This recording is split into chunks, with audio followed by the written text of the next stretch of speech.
Bismillahirrahmanirrahim. Wa qulil hamdulillah alladzi lam yattakhidh walada wa lam yakul lahu syarikun fil mulki wa lam yakul lahu waliyyun minadh dhulli wa kabbirhu takbira. Alhamdulillahirabbil alamin. Wassalatu wassalamu ala rasulil mursalin Sayyidina Muhammadin sallallahu alaihi wasallam wa ala alihi wa ashabihi ajma'in. Allahumma aftah lana hikmataka wa anshur alaina min khazaini rahmatika ya arhamar rahimin. Allahumma rabbana yassir lana wa la tu'assir alaina. Rabbana tammim lana bil khairat innaka ala kulli syai'in qadir walhamdulillahi rabbil alamin. Assalamualaikum warahmatullahi wabarakatuh. Alhamdulillah, ibu-ibu muslimat dan juga tetamu Allah Subhanahu wa taala, marilah sama-sama kita mulakan perhimpunan yang penuh barakah pada pagi ini dengan kita lapaskan, kita panjatkan setinggi puji-pujian dan setinggi kesyukuran kehadrat Allah Subhanahu wa taala atas rezeki-rezeki, kurniaan dan nikmat-nikmat Allah Subhanahu wa taala yang masih dipinjamkan, masih direzekikan, dipanjangkan kepada kita. Alhamdulillah, sampailah ke saat ini, pagi ini, seperti yang diizinkan Allah Subhanahu wa taala, dapat kita terus bersama-sama kita bertemu sekali lagi, terutamanya pertemuan kita ini setelah kita bercuti pada pertemuan yang lalu, iaitu pada bulan lepas. Dan alhamdulillah pagi inilah baru dapat kita bertemu dengan izin Allah Subhanahu wa taala, yang juga dalam masa yang sama, ibu-ibu sekalian, kita memang sebenar-benarnya sedang berada pada salah satu daripada bulan-bulan haji, ataupun bahasa Melayunya kita panggil musim haji. Dan hakikatnya musim haji ataupun bulan-bulan haji ini, dia bukan semata-mata pendapat ulama, bukan semata-mata apa yang diijtihadkan hukum dia bila mula, bila habis. Tapi sebenarnya ibu-ibu sekalian, musim haji, bulan-bulan haji ini disebut sendiri oleh Allah Subhanahu wa taala dalam surah Al-Baqarah. Allah tegaskan dalam firman-Nya ayat 197, Bismillahirrahmanirrahim, Al-Hajju ashhurum ma'lumat. Kata Allah, ibadah haji itu berlangsung ataupun berlaku pada bulan-bulan yang maklumat. Kan, maklumat ni kita dah Melayu kan, bonus biji kita ambil. Tapi benarnya dalam bahasa Arab, maklumat ni termasuklah, maksud itu adalah ketetapan ataupun ketentuan. Di bahasa kita kan, maklumat ni informasi lah, maklumat ataupun fakta, berita dan sebagainya. Dan inilah apa yang Allah sebut dalam ayat 197 surah Al-Baqarah, yang mana ibu-ibu sekalian tak ada pula disebut di situ. Dia kalau siapa tengah tengok ayatnya kan, tak ada Allah sebut Zulhijjah ke, Muharram ke. Di bila bulannya? Bulan-bulan haji ini dalam perbahasan fiqh, ulama menyebutkan bahawasanya dia bermula bahkan seawal-awal daripada bulan Syawal lagi. Di bulan Syawal lagi sebenarnya dah dikira sebagai permulaan musim haji, kan? Bulan yang sebenarnya lagi-lagi tahun ni lah, kita beraya sungguh-sungguhnya, Masya Allah, yang bahkan dah habis raya pun kita masih beraya lagi. Itulah sebenarnya Syawal itu dah dikira sebagai permulaan bagi bulan-bulan haji. Maka sama-sama lah kita doakan, mudah-mudahan jemaah-jemaah kita ataupun dia tak tahulah yang hadir pagi ni kau ada juga yang menjadi tetamu Allah tahun ni, mudah-mudahan diterima ibadahnya mudah-mudahan digunakan haji yang mabrur. Dan kita bersama lah kan, kita yang tinggal ni pun itulah harapan kita, perkara yang sama. Mudah-mudahan diterima amalan dan ibadah-ibadah kita, insya-Allah. Alhamdulillah, ibu-ibu muslimat yang dirahmati Allah Subhanahu wa taala. Maka pertemuan kita pagi ini seperti biasa kita akan sambung tadabbur daripada ayat-ayat Allah Subhanahu wa taala, iaitu apa yang dirakamkan dalam surah Al-Waqiah yang kita masih lagi sedang membincangkannya, iaitu apa yang terletak dalam juzuk 27 surah Al-Waqiah. Kita sambung pagi ini ayat seterusnya, iaitu ayat yang ke-71. Firman Allah Ta'ala, ba'da a'udzu billahi minasyaitonir rajim. Bismillahirrahmanirrahim. Afara'aytumun nar allati turun a antum ansha'tum syajarataha am nahnul munshi'un nahnu ja'alnaha tadhkiratan wa mata'an lil muqwin. Surah Al-Azim. Kita habiskan sampai ayat 73. Ada masa kita akan sambung pula. Baik, firman Allah Ta'ala seperti yang dibacakan tadi, baca juga sama-sama untuk dapatkan pahala dan ganjaran membaca Al-Quran. Baik, ayat 71 tu tadi maksudnya afara'aitum, maka adakah kamu memperhatikan, mengkaji, meneliti apa dia ni? An-nar, api, allati turun, yang kamu nyalakannya dengan kayu-kayu, bahan-bahan bakar. Baik, ayat 71 ni tengok jugalah ayat-ayat sebelumnya. Ayat-ayat sebelumnya Allah bertanya tentang air, ayat 68. Allah tanya tentang air, ayat 68. Ataupun Allah bertanya tentang tumbuhan, ayat 63. Itu sambungan yang kita sebenarnya kena ambil semua. Dia kalau tengok yang ni saja takut confused, kan? Tak faham hal tertipu cerita api ni. Jadi kita yang baru nak mulakan situ, terangkan ayat ni sebenarnya sambungan daripada pertanyaan-pertanyaan sebelumnya. Jadi kalau dalam hafazan Al-Quran, kalau ada anak-anak kepada ibu-ibu sekalian yang hafiz Quran, hafal Quran, ditahfiz, memang ini antara surah yang mencabar untuk dihafal. Ayat-ayatnya hampir sama dalam muka surat yang sama. Dia soalan-soalan daripada Allah ni bila dihafal, dia jadi ayat-ayat yang agak susah untuk diingat.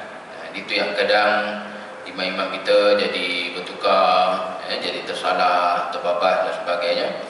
Jadi membawa kepada satu isu jugalah, lebih hangat lagi Ramadan hari itu. Jadi saya tak tahu ibu-ibu sekalian perasan ke tidak isu ini, tapi di kalangan ustaz-ustaz ada juga yang tegur, iaitu ada imam-imam hafiz yang dijemput khas, yang orang pun kan mengharapkan imam hafiz itu maksudnya imam hafiz lah. Tapi sebaliknya banyaklah juga berlaku sekarang ni, mereka-mereka pun ketika menjadi imam tarawih membuka Al-Quran di hadapannya.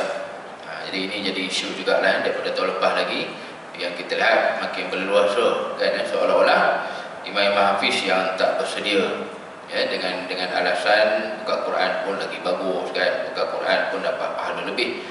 Jadi kalau nak menjadi imam buka Quran dan imam sini pun boleh, kan? Itu apa yang kita lihat berpunca daripada kemungkinan tak sempat mengulang, hafazan yang tidak mantap, akhirnya imam hafiz pun buka Quran juga ketika menjadi imam. Baik, di soalan seterusnya lah yang kita lihat pagi ini, ayat yang ke-71. Maka adakah kamu memperhatikan api itu yang kamu nyalakan dengan kayu-kayu, bahan-bahan bakar? Ibu-ibu muslimat mati Allah, pengajaran pertama untuk ayat 71 ni, an-nar itu sendiri, walaupun banyak juga kita jumpa dalam Al-Quran ia merujuk kepada neraka. Neraka yang bukan dekat sini kan, neraka tu maksudnya dekat alam bawah sajalah.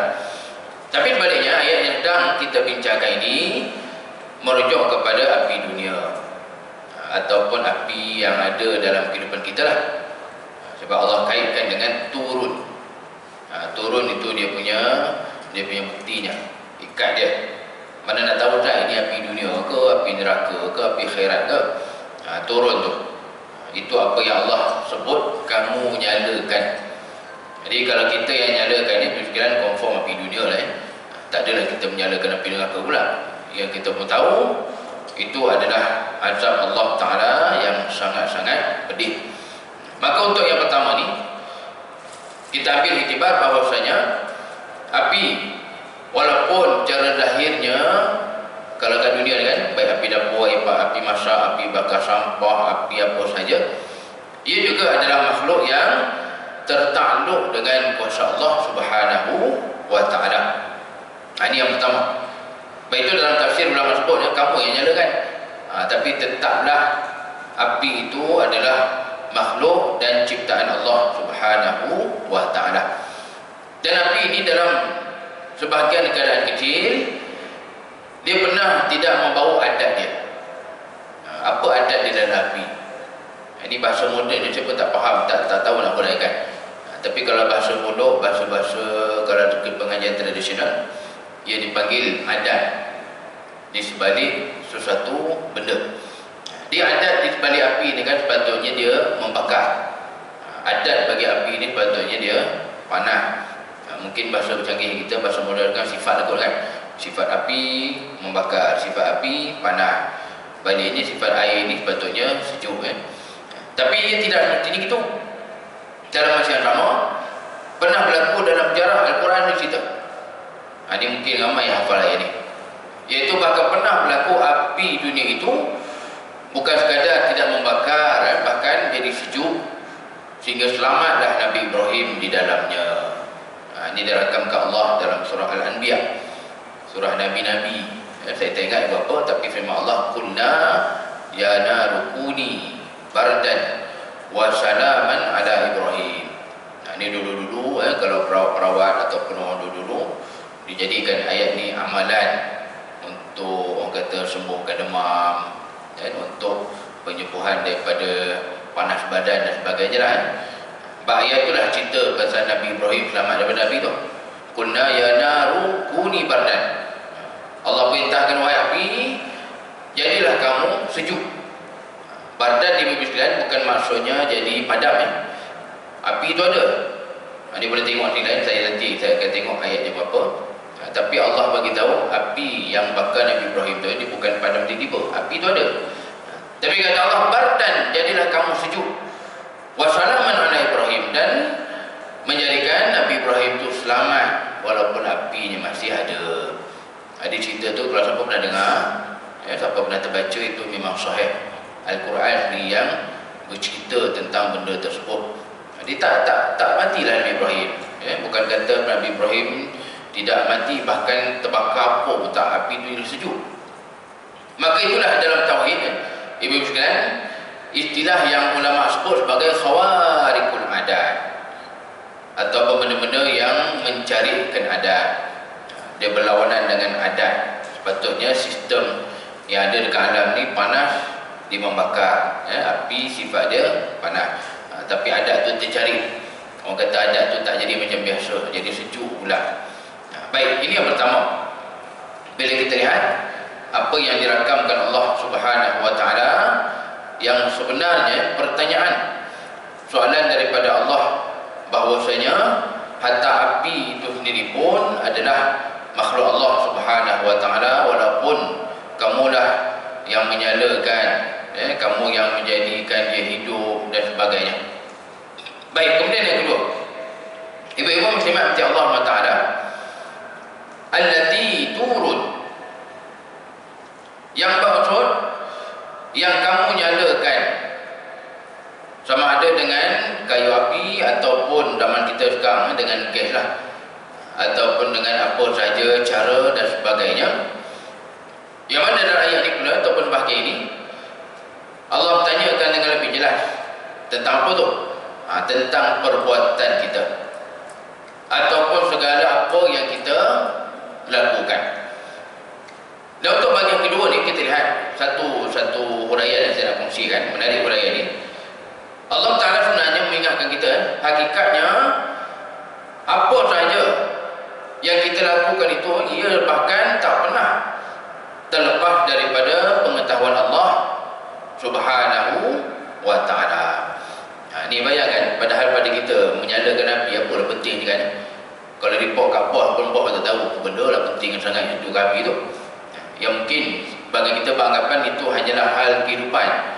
Mungkin bagi tahu anak, bagi tahu suami pun tak penting apa kan. Yang penting makanan dah siap, yang penting ada makanan atas meja. Tapi Allah menekankan dalam perkataan yang disebutkan sini, allati turun, bagi satu gambaran ya, betapa telitinya pengetahuan dan juga pengawasan Allah Subhanahu wa Ta'ala. Jadi baik itu Ibu sekalian, dalam sekecil-kecil benda sekalipun, mudah-mudahan kita luruskanlah niat kita, luruskanlah kita punya tujuan. Hatta untuk hal dunia itu pun ada benda-bendanya yang boleh mendatangkan pahala. Bukan pagi ini saja. Pagi ini Masya Allah, pahala tu daripada bersiap tadi. Bersiap tadi pahala lain. Kemudian pahala datang pahala lain pula. Dalam hadis Nabi sebut pahala datang tu mengikut langkah kaki. Masalahnya kita datang ni kita belaka dengan Ustaz, macam mana sekarang ni ikut boleh tayar ke apa? Tayar 4 lah tu kaki pun 2 ni, tayar 4 kira macam mana ni? Tu tanya Allah ni kan, Allah kira macam mana. Tapi hakikatnya datang pahala lain, balik pahala lain, bersiap tadi pahala lain. Ni duduk ni pun jangan lupa niatkan iktikaf, dah pahala free dah. Walaupun sambil ngantuk kan, duduk, orang kata duduk sambil lepak gitu je pun dah pahala lain Kerana majlis ilmu ni, majlis ilmu ni ulama sepakat mengatakan dia pahala yang ada walaupun majlis ilmu tu tepi jalan. Majlis ilmu tu walaupun bawah khemah, walaupun majlis ilmu tu dalam dewan seminar mana duduk kita ni boleh jadi kurang-kurang 2 jenis pahala kita dapat. Pahala majlis ilmu dan satu lagi pahala iktikaf. Jadi kalau ada tadi yang sempat pula tahiyatul masjid, ataupun kalau ada tadi sempat ambil wudu, bayangkan walaupun datang tu nampak satu je benda je. Kalau orang tanya dia kan, mana pergi tadi? Pergi kuliah. Jawapan kita satu je. Tapi pahala daripada Allah tidak satu. Boleh jadi minimum Allah bagi pahala kita bagi ni kurang entah 5 jenis pahala, entah 7, entah 9. Semua itu ada pahala yang sangat-sangat teliti daripada Allah Subhanahu wa Ta'ala. Maka inilah yang kedua disebutkan oleh para ulama, walau hatta dalam perbuatan ataupun dalam urusan kita menyalakan api, itu pun tak ada yang terlepas daripada pengetahuan dan juga daripada dalamnya ilmu Allah Subhanahu wa Ta'ala. Baik, maka daripada sinilah hidup sekalian, kita nak kaitkan sikit dengan musim haji kita sekarang ni, yang memang ada Allah ceritakan panjang lebar. Kalau siapa minat boleh tengok ni ayat 26, 27, 28, 29, 30 surah Al-Hajj. Surah apa? Surah haji. Surah Al-Hajj ni maknanya surah yang menunjukkan betapa besarnya ibadah haji tu. Saya yakin semua yang hadir itu semua tadaruskan, tapi kita tak jumpa surah sembahyang, surah solat ataupun surah zakat, surah jihad pun tak ada. Yang ada surah Al-Hajj. Dibayangkan antara apa yang Allah cerita kepada kita adalah sejarah Kaabah tu sendiri. Jadi sayang sangat kalau kita tak pernah tengok kadang seronok pergi umrah je kan, pergi. Tak boleh dah kan, rindu dengan Mekah, rindu dengan tanah suci.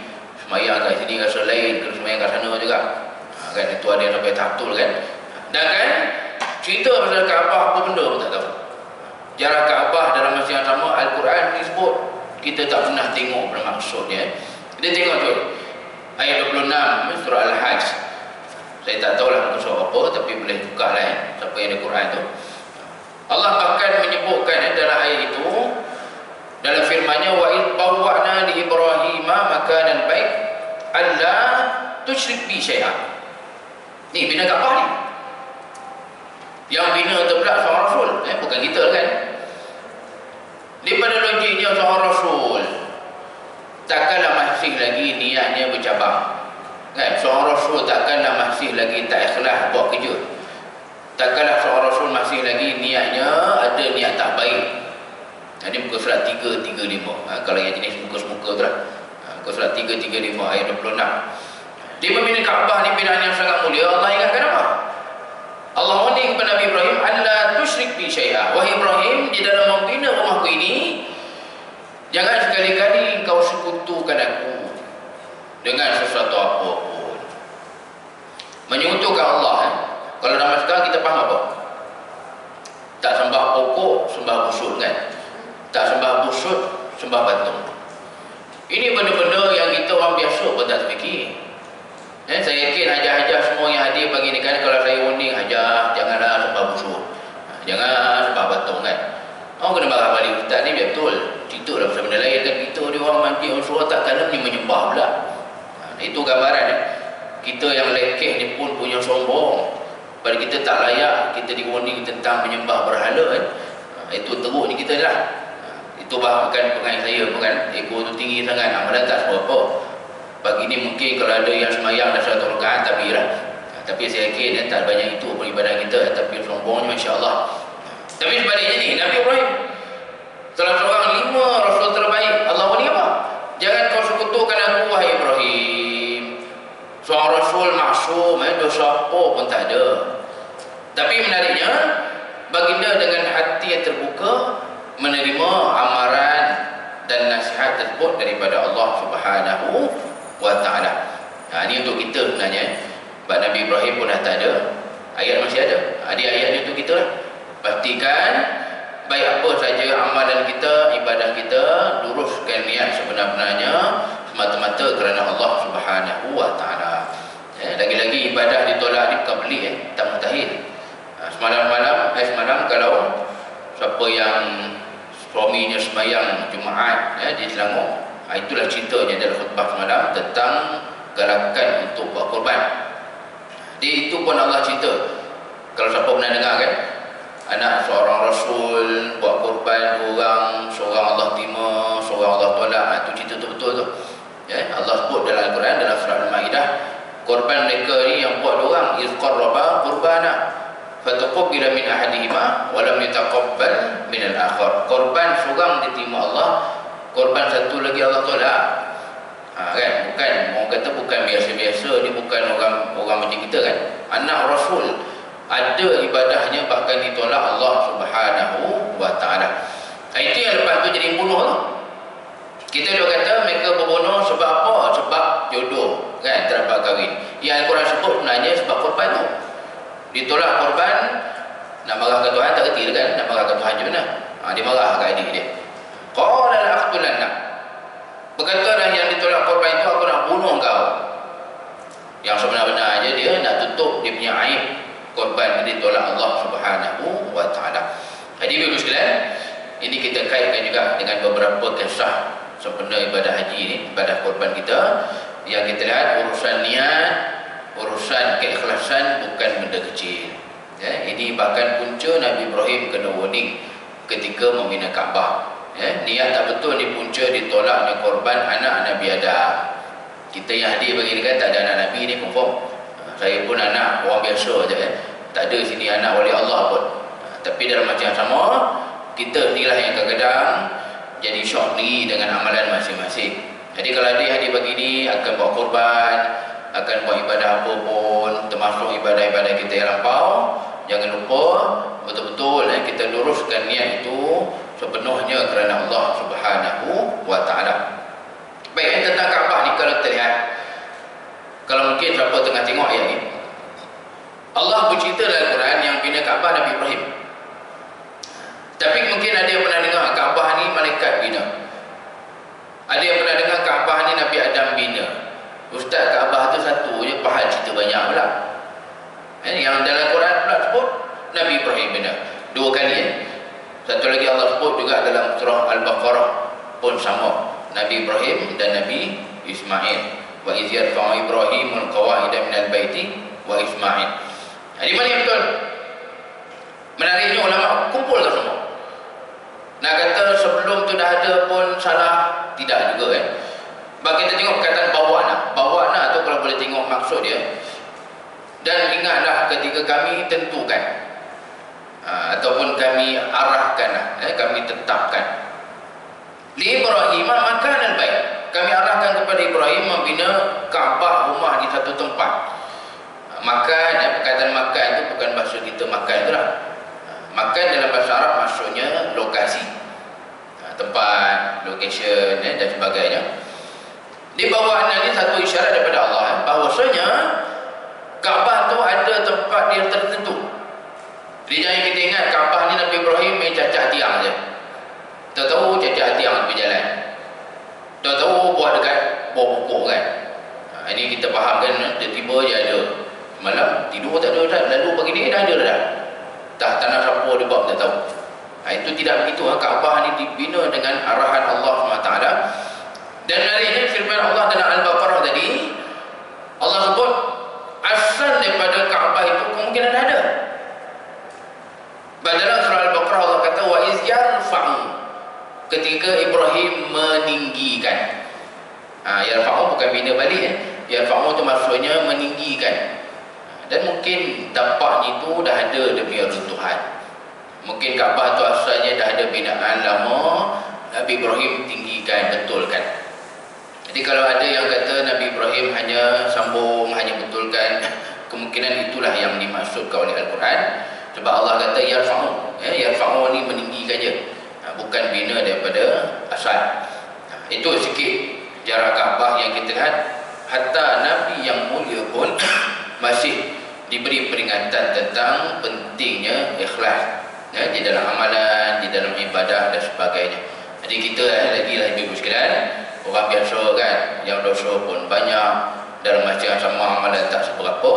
Kita lah manusia yang sepatutnya mengambil iktibar daripada sejarah bagaimana dibinanya Kaabah tu sendiri. Lagi-lagi menjak Covid saya boleh kata antara hikmah juga lah, walaupun datang Covid ni sebagai musibah. Tapi sebenarnya kalau siapa yang tahu, semakin mudah sekarang ni untuk mengerjakan umrah.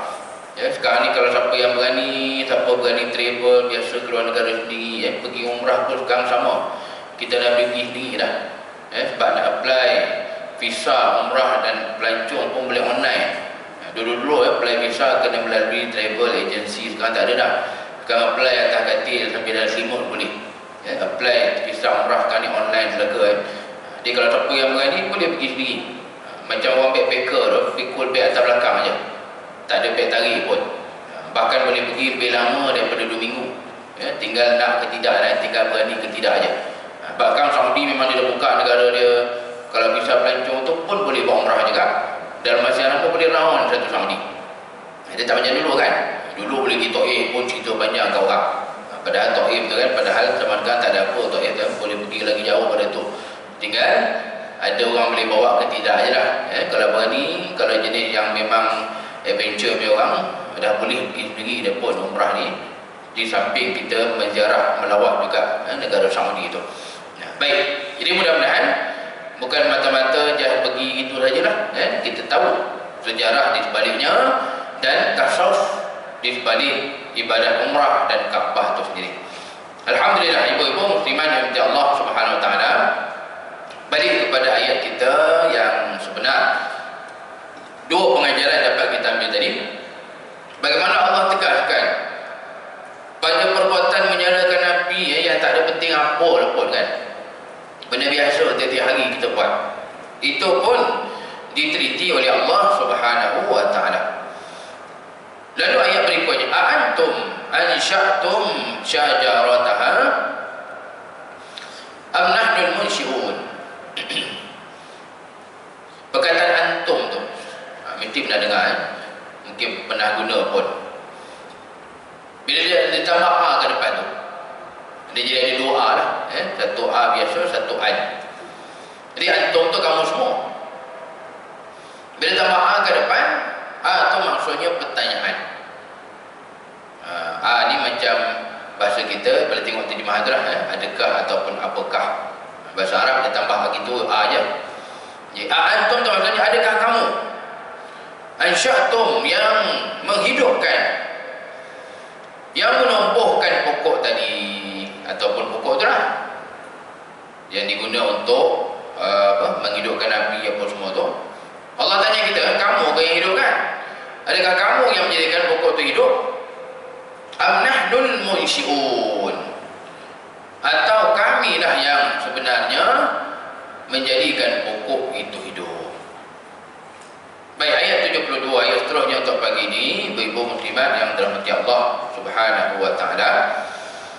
Untuk ayat ini kita ambil satu saja pengajarannya, sekalilah kita rangkumkan. Kalau ayat 71 jadi dua, ayat ini satu. Yang sebenarnya ayat ini ada kaitan dengan apa yang kita dah bincangkan, iaitu ayat 63.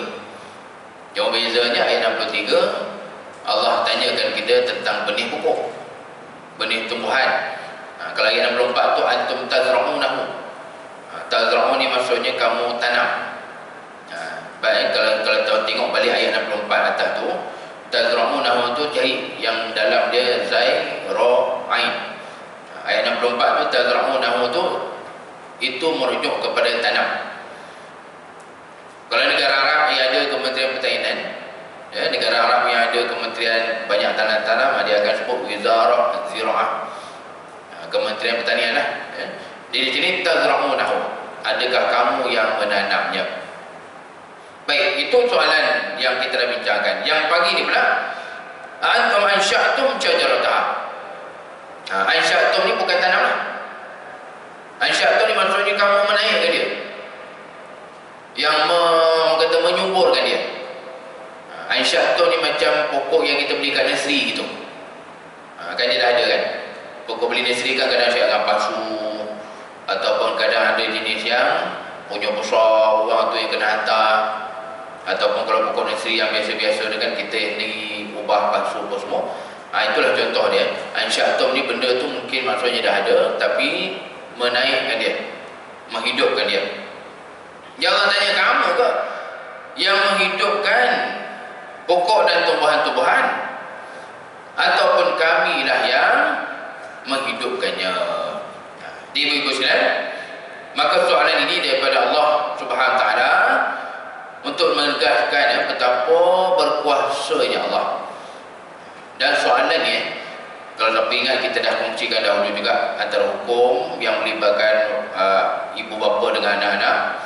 Ini soalan yang tak patut kita tanya kepada anak-anak lah, iaitu tentang segala benda yang kita dah buat, yang kita ungkit balik, kan, kita sebut balik. Jadi ini hanya layak kepada Allah Subhanahu wa taala. Allah nak tanya balik, Allah nak persoal, Allah nak ungkit, itu semua layak bagi Allah.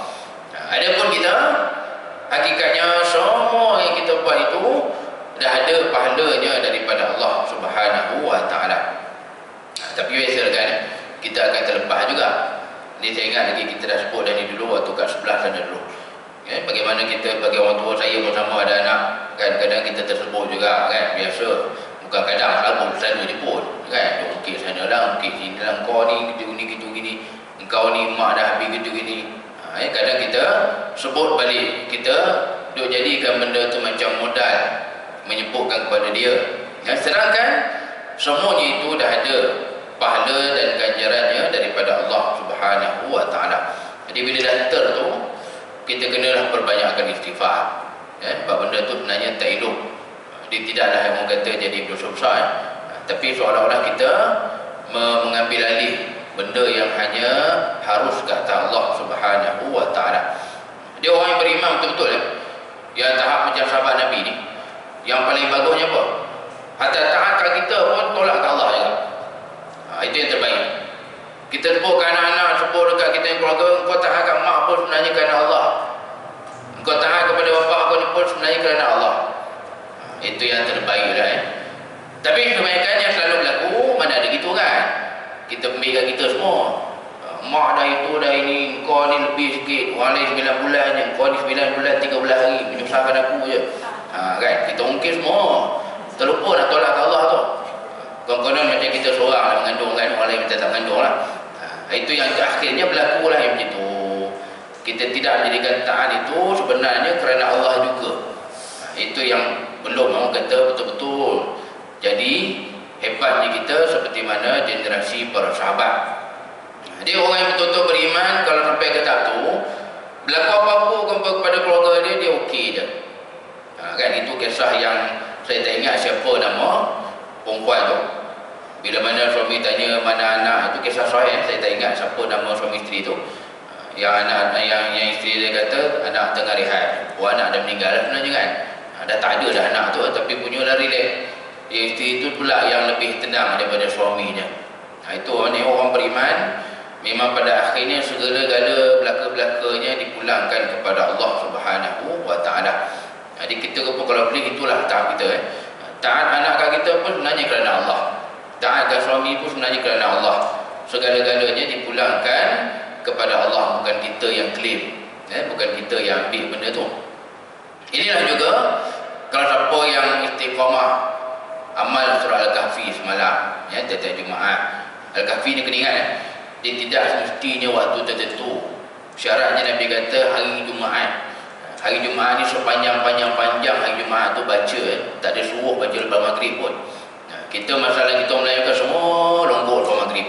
Kuliah lepas maghrib, kalau kuliah bila nak baca Al-Kahfi? Tak boleh lepas Isyak, tak boleh kan, lepas subuh tak boleh. Pada sepanjang-panjang hari Jumaat tu sebenarnya boleh kita bagi-bagi pun. Bacalah sekali baca 2 lay, 5 kali baca kan boleh habis tu. Al-Kahfi tak banyak mana pun. Di hujung tu bayangkan bagaimana seorang raja yang punya hebat, gelaran dia pun ada 2 tanduk yang menggambarkan kerajaan dia punya besar, Zulkarnain tu. Bukan kerana kerajaan besar, dia membina tembok yang lain macam. Saya pun ni tak nak jumpa tembok daripada besi antara 2 bukit. Besi tu pula besi yang baju. Di rumah kita kan ada kat besi kan, ada grill ataupun kuali kan. Itu besi-besi yang sebenarnya dalam tu kalau kita potong kosong aja. Grill kita dekat nampak cantik berkilat, kalau potong tu dia bukan baju lah tu. Ini Zulkarnain sehebat-hebat tembok dalam besi pandu sampai sekarang orang tak jumpa. Walaupun ada banyak satelit kat atas, tak jumpa lagi kat mana tembok tu.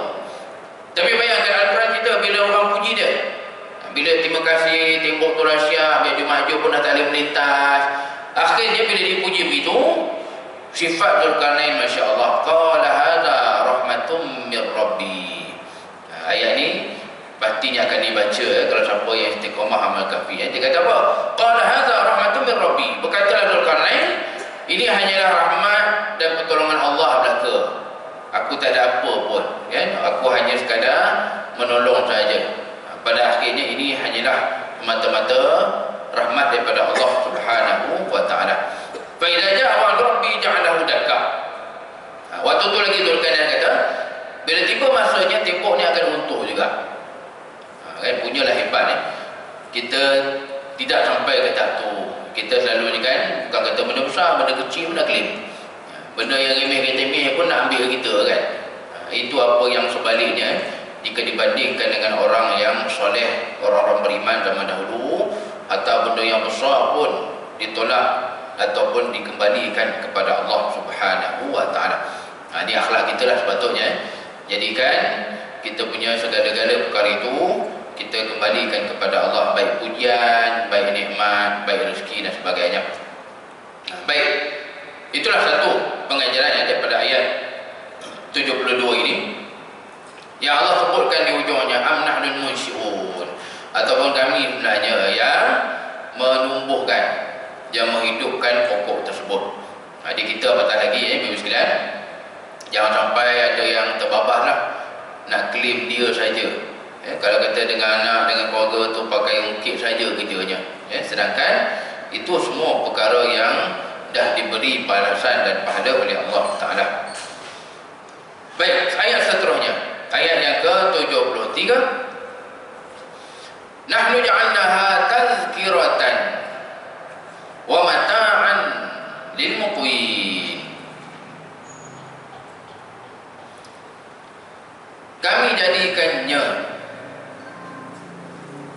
Nya ni kalau tak ada ulasan, tak ada dalam kurungan tu mungkin pening. Jadi kalau siapa yang terjemahan dia ada dalam kurungan kat bawah tu, nya tu nya api bukannya pokok. Baik yang kita bincang pagi ni mula-mula tadi api, lepas tu pokok. Jadi kalau siapa yang confused mungkin agak pening, ustaz nya ni balik ke mana ni?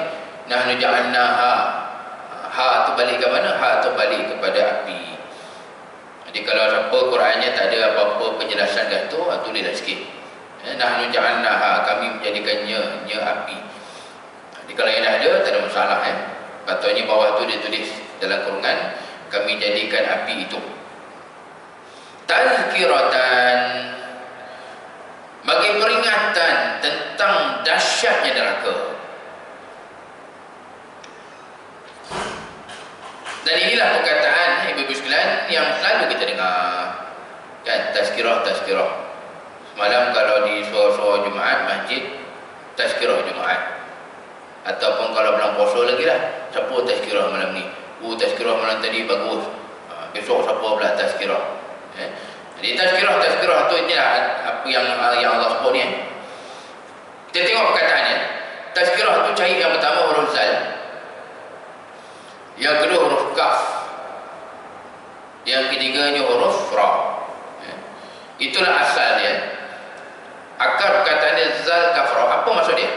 Zal kafra ni asal dia maksud dia sebut ataupun benda yang diucap. Zal kafra tu lahirnya perkataan tazkirah, macam orang kata ucapan peringatan. Zal kafra ni yang lahir perkataan zikir. Zal kafra ni yang lahir perkataan zikrullah. Jadi zikrullah apa? Maksudnya menyebut Allah lah. Zikrullah mengingati Allah SWT. Zikir munajat apa dia? Kita menyebut dan juga bermunajat. Itu asal dia. Memang banyak yang kita dah Melayu juga pun. Zikir pun dah jadi Melayu. Tazkirah pun bahasa Melayu dah. Begitu juga perkataan-perkataan yang kita sebut, seperti satu lagi zikrullah pun selalu dah kita dengar, kan. Dia asal maksud dia sebutnya. Apa yang diucap, apa yang disebut.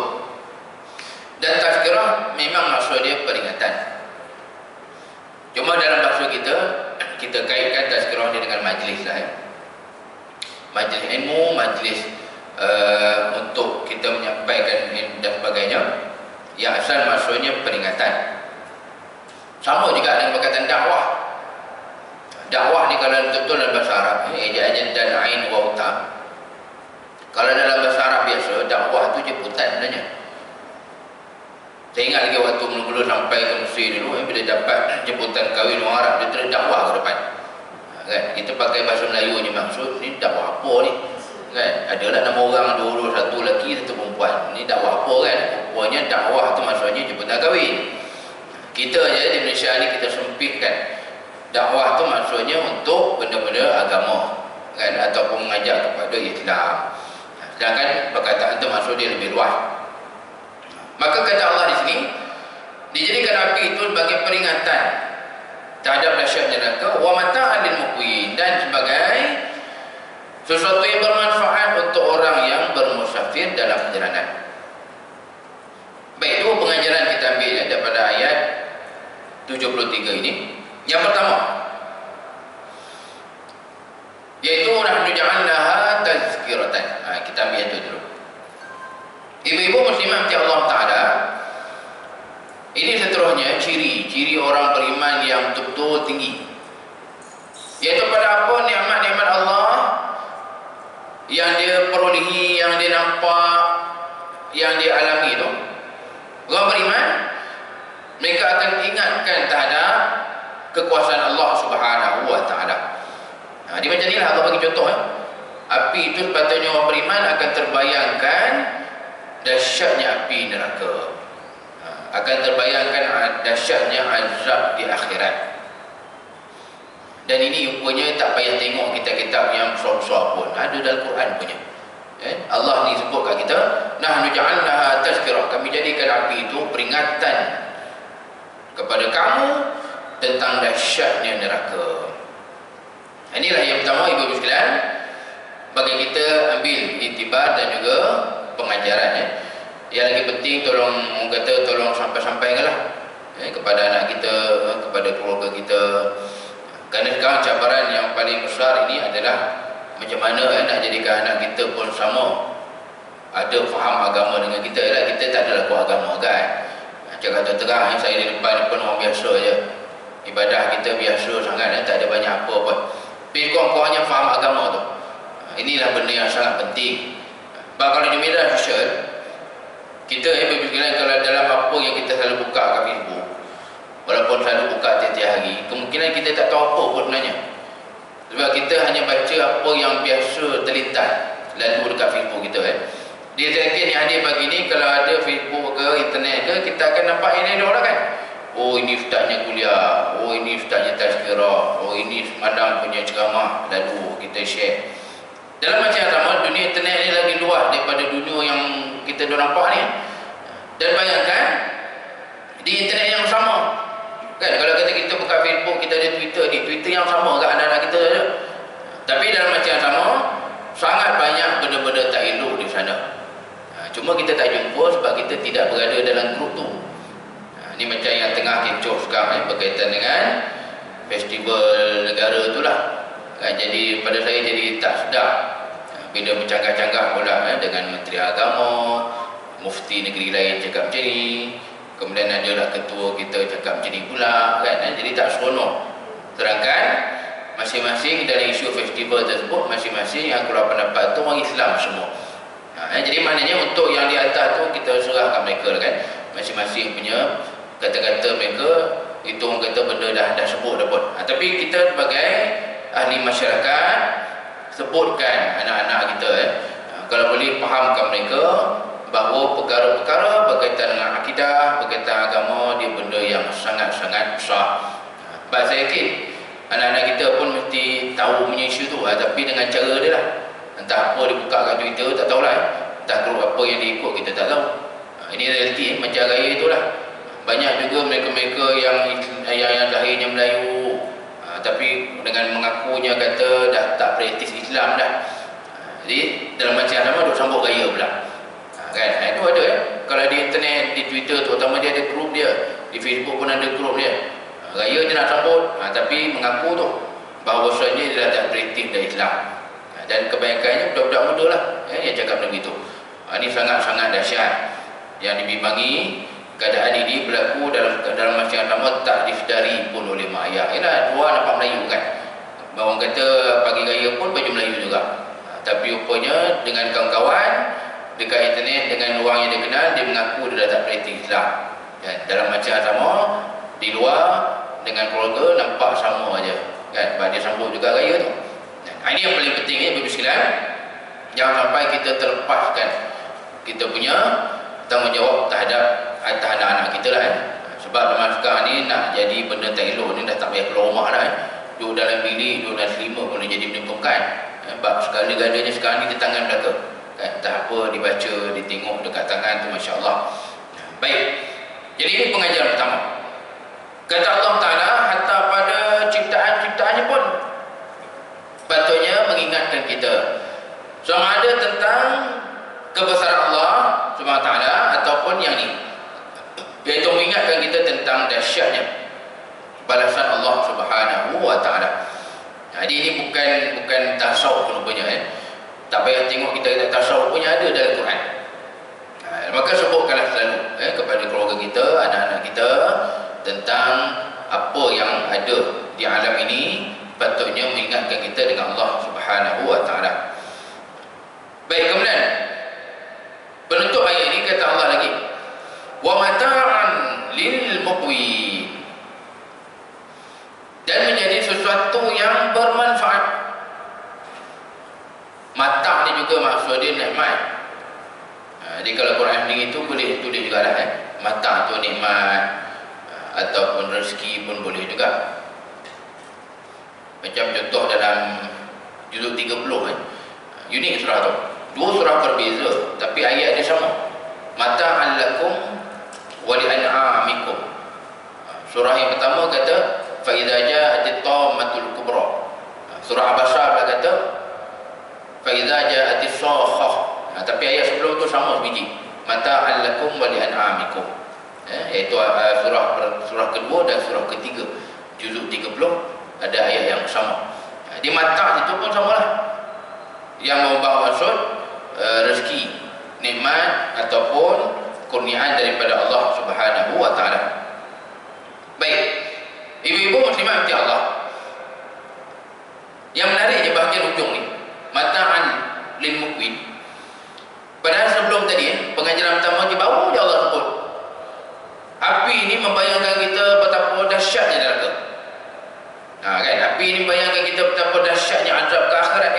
tiba lepas tu pula Allah juga mengatakan ia juga adalah nikmat. Ia juga benda yang bermanfaat. Ada macam mana ni Ustaz? Pening bala. Baru je kita sebut tadi kan, api ini mengingatkan kita tentang azab, tentang balasan Allah yang sangat pedih, dahsyat. Tiba-tiba elok pula api tu, nikmat pula. Baik, jadi untuk pengajaran kedua bagi ayat ni, Bapak-Ibu sekalian, ni sebenarnya mengingatkan kita bahawa tetaplah selagi kita dekat dunia ni, selagi kita masih hidup di dunia ini, dimanfaatkan segala apa yang ada itu dengan kegunaannya tersendiri. Maknanya tak boleh dinafikan pula. Lagi benda tu boleh diguna, lagi benda tu boleh dimanfaatkan, gunakanlah. Walaupun macam api kan, Allah suruh kita ingat dengan neraka, tapi Allah tak suruh pula kita tinggalkan api tu kan. Nak pakai api, pakailah. Nak buka api kan, nak masak, buka lah api. Ataupun mungkin canggih sikit, jenis yang pakai apa, dapur infrared ke apa kan, jadi tak ada api kat dapur tu, tapi boleh masak juga. Terpulang dalam masa yang sama, ini sangat menarik. Allah tetap menegaskan pada nikmat-nikmatnya itu tetap ada kegunaan. Jadi saya nak sebut kali sini sekalian, tidak perlu Allah suruh kita bertasawuf yang terajak. Maknanya apa? Pakai tinggal semua, pakai tak guna apa kat dunia ni, kan? Sedangkan yang Allah suruh kita adalah kawal, bukan suruh tinggal semua. Hatta berkahwin pun Nabi sampai sebut apa? Sebahagian agama tu sempurna dengan berkahwin. Bila dah kahwin tu separuh agama selesai. Jadi maknanya nak dekatkan diri kepada Allah pun tak disuruh kita tinggalkan perkahwinan, tak ada pasangan, tak ada anak. Jadi ini bersama lah. Walaupun baru je sebut ini mengingatkan kita dengan azab, dengan neraka, tapi tak ada pula suruh jangan masaklah kat rumah, kan? Ini pengajaran bagi tadi di kuliah Tuhan ni bang, tak ada dah masak-masak lepas ni, kan? Order lah food panda ke, ataupun food rimau ke, kan? Food singa ke, pandai lah. Tak ada gitu tetap boleh je nak gunakan api, nak gunakan segala nikmat kurniaan Allah tu seperti yang diperintahkan, seperti yang direzekikan. Dalam masa yang sama, yang lebih menariknya lagi, saya kongsikan ujung ni. Al-Muqwin ni sebenarnya merujuk kepada perjalanan yang jauh-jauh. Selalu kita sebut musafir kan. InsyaAllah mungkin lagi 2-3 minggu musafir lagi, raya haji, balik kampung dan sebagainya. Muqwin ni merujuk kepada jalan yang lebih jauh. Sebab apa? Sebab Allah kaitkan dengan api, api yang menunjuk jalan. Jadi kalau siapa yang biasa pernah belayar ataupun kita pernah belajar kan tentang laut dan sebagainya, memang antara petunjuk kepada pelaut dan pelayar ni adalah api, iaitu rumah api tu lah. Dulu memang rumah tu dalam dia ada api, dalam menara tu. Sekarang tak ada api kan, sekarang lampu lah. Jadi maksudnya Allah nak beritahu di sini, memang daripada dulu lagi begitulah manusia berjalan dan melata bermusafir di atas bumi Allah Subhanahu wa ta'ala. Di sekalian, siapa yang ada kemampuan, siapa yang ada bagi ini memang ada rezeki dan sebagainya, ada kekuatan, kesihatan, pergilah musafir. Memang dengan sebab musafir bagi agama kita Islam begini, kalau tidak kena musafir orang dulu, tak tahu pagi ni kat mana kita, entah suara Allah ni pun tak tahu ada ke tak. Jadi kita bahkan boleh ada di sini Islam ni kita atas sebab musafirnya mereka zaman dahulu. Bayangkan antara dari kampung sungguh. Ini macam kata terang memang kampung sangat-sangat ni. Ada sahabat Nabi sehinggakan mereka sampai dan tiba ke China.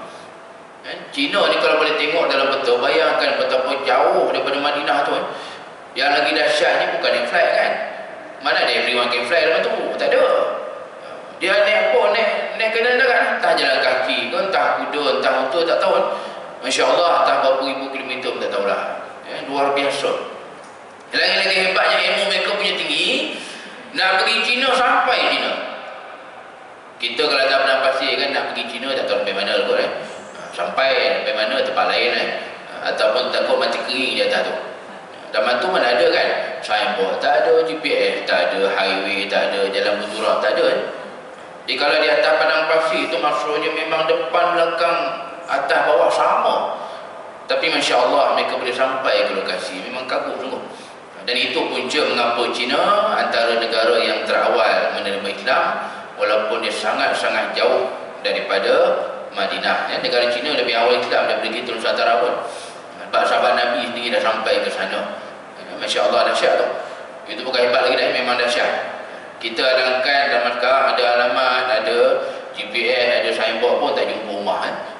Kedua kahwin, mana lah rumah tak ada, kita berhenti lah mana makan. Tak jumpa rumah ganti tak ada. Berhentilah makan rumah orang, tak tahu masa apa. Ini benda yang kita lihat. Hatta Allah dah sebut di sini dah. Dulu lagi Allah dah sebut bagaimana bermusafir, berjalan dan melihat kebesaran Allah itu memang satu daripada perkara yang digalakkan. Jangan ada pula yang berpolemik. Ada. Dulu saya ingat lagi ada satu isu berkaitan dengan ada yang mengatakan bermusafir, travel ni dengan pembaziran. Membazir je habis ribu-ribu, puluh-puluh ribu dalam masyarakat, makan hidup buat benda lain. Jadi kita ingat kemampuan orang tu lain-lain kan. Mungkin yang pergi travel tu duit dia ada tu dah orang kata tak habis makan lah. Itu orang kata atas kemampuan masing-masing. Dia mungkin travel dalam masa yang sama, dia bersedekah tiap-tiap bulan lagi banyak daripada tu. Mana kita tahu kan? Kita tengok dia travel habis 30,000, entah-entah dia bersedekah sebulan 60,000 kan? Itu benda yang pada akhirnya atas rezeki masing-masing daripada Allah Subhanahu Wa Taala. Jadi kalau betul musafir dengan cara yang Islami, orang kata tak lupa agama, di mana-mana pun jaga ibadah, itu sangat baik sebenarnya. Memang benda yang diperintahkan diri oleh Allah. Ada ayat yang Allah sebut dan firman-Nya, "Qul siru fil ardh." Allah perintahkan, katakanlah wahai Muhammad, bagi tahu kepada umatmu, siru fil ardh. Siru ni maksudnya berjalanlah kamu. Pergilah kamu, musafirlah kamu di bumi Allah ini untuk melihat, fanzuru, untuk kamu lihat, ambil pengajaran terutamanya kaifa kana akibatul mukadzibin. Tengok macam mana umat terdahulu dibinasakan Allah Subhanahu Wa Taala. Ibu-ibu muslimat, tetamu-tetamu Allah Subhanahu Wa Taala, inilah apa yang dapat sama-sama kita habiskan pada pagi ini. Alhamdulillah, ayat 71 hingga ayat 73. Yang tadi juga saya ada selitkan juga ayat-ayat berkaitan dengan sejarah Kaabah. Dan kalau siapa minat boleh tengok ni lah, ayat 26, 27, 28, 30. Dia bersambung tu. Mula dengan sejarah Kaabah, kemudian sejarah haji. Macam mana haji mula pun Allah cerita. Kemudian lepas tu lah Allah cerita pasal korban. Itu ayat-ayat yang sangat sesuai untuk kita tengok, ambil iktibar sekarang ni. Kalau baca dengan anak-anak ke, tazkirah di rumah ke, boleh buka ayat 26 hingga ayat 30 surah Al-Hajj. Sebab sempena musim haji ni, biar kita fahamkan betul-betul tentang haji, korban dan sebagainya. Itulah saja untuk perkongsian kita pagi ini. Mudah-mudahan adalah manfaatnya, insya-Allah. Dan ada umur kita sambung lagi dalam pertemuan yang lain. Wallahu a'lam. Aku qauli hadza wa astaghfirullahal azim. Wassalamualaikum warahmatullahi wabarakatuh. A'udzu billahi minasyaitonir rajim. Bismillahirrahmanirrahim. Alhamdulillah, salatan wa salaman ala Rasulillah. Allahumma ja'alna minal ladzina yastami'una al-qawla fayattabi'una ahsanah. Radallahu ala sayyidina Muhammad. Alhamdulillahirabbil alamin.